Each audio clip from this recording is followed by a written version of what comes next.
I'll tell you a story. I put up a video about a story about an old man in South Carolina, old driver, old man, and got out and gave me the jewel that was the #1 jewel in my entire time out here in Flatbed.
Blytheville. You guys have seen me here before. We're going to do chains and straps. I like to do the load in different ways. Some people believe, you know, generally you should use steel on steel, meaning if you're carrying steel, you should use chains.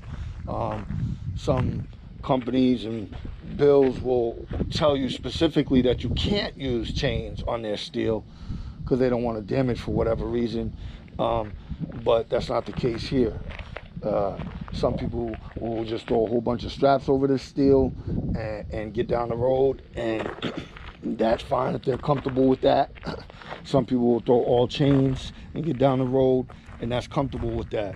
I'm saying all that especially for you new flatbedders, so that I say it all the time, this isn't rocket science.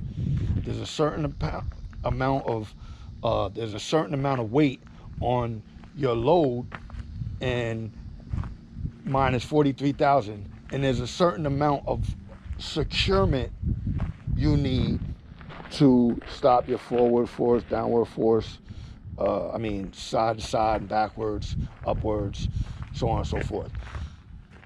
You need to cover that. You need to cover whatever weight is on your bed, and you need to do it so that when you're driving down the road next to your family, that load doesn't come off the bed for whatever reason.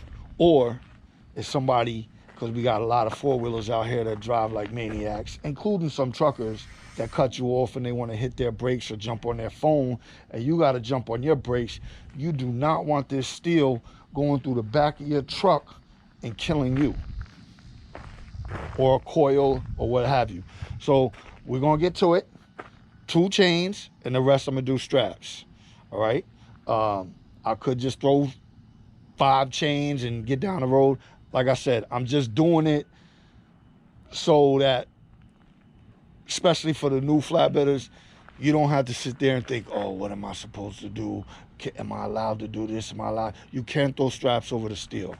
It's allowed. There's nowhere in the FMCSA that it says that it's not. You can't throw chains over the steel, obviously. It's allowed. Just make sure that you have enough securement on there to secure the load safely and get down the road. All right, so this is what we're looking at. I-beams, same thing. You've seen it before. You've seen me with it before. No tarp, chain, strap, go. I'm gonna throw my straps first because it's easier. So, hot as hell out here. If y'all don't know, go check out Trucker Path if you're not using it for your GPS system. Load boards, a way to find the nearest laundry, a way to find the nearest truck stop. That's what I use. And personally, it's beat out any other GPS I had. Truly. I used it before. Yes, I'm an affiliate with Truckers Path, but I'm glad to be an affiliate because I used it before I was an affiliate. And I use it religiously for many reasons other than navigation.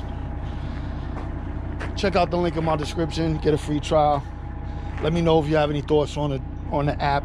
Oh, and for all y'all that want to become flatbedders that aren't flatbedders yet, you see all this? We deal with the elements: sun, rain, snow, unstoppable. So just know what you're getting into before you get into it. All right, let's get through it. I decided to do 3 chains and 5 straps. It made me more comfortable. As you can see, I didn't put a chain down on his lower level. I'm not worried about that still walking backwards, and I'm not worried about it walking side to side. I'm just worried about it walking forwards. Considering that still is already secured by all those straps and the one on the front, and I got my bulkhead up there, I don't need a chain down there. But those ones up top, those high sitting beams, that's why I put 2 up there. So as much as it isn't rocket science, I encourage, let me say it again, I encourage all the new flatbedders and old, use a little bit of logic when you're doing your securement. That's it. One more thing. Oh, how do I hook up my chains? You can hook them however you have to hook them. I'll tell you a story. I put up a video about a story about an old man in South Carolina, old driver, old man, and got out and gave me the jewel that was the #1 jewel in my entire time out here in Flatbed. But I'm not gonna give that up on this video. You'll have to catch the next one. See this chain around the 2 spools? Triangle, right? Yes, I gotta get a bungee and wrap that. See this chain? Under the spool, under the stake pocket, pulling against the weld.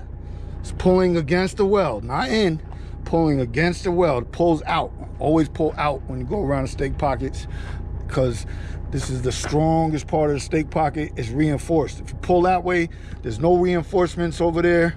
It's not that, it's the weaker part of, it's the weakest point in the stake pocket. Here, I did the same thing. Zoop! Little triangle. Got my snap binders on there today. I got my snap binders today on there because that's what I felt like using. Period. So, and they're secure as hell. That's it. Just use logic. That's the load. 43,000 pounds. 43,000 pounds. We're going from Blytheville, Arkansas, Nucor, up to New Jersey. You guys want to know what it's paying, don't you? That's what you guys want to know. You guys want to know what this is paying. It's 1,000 and something miles.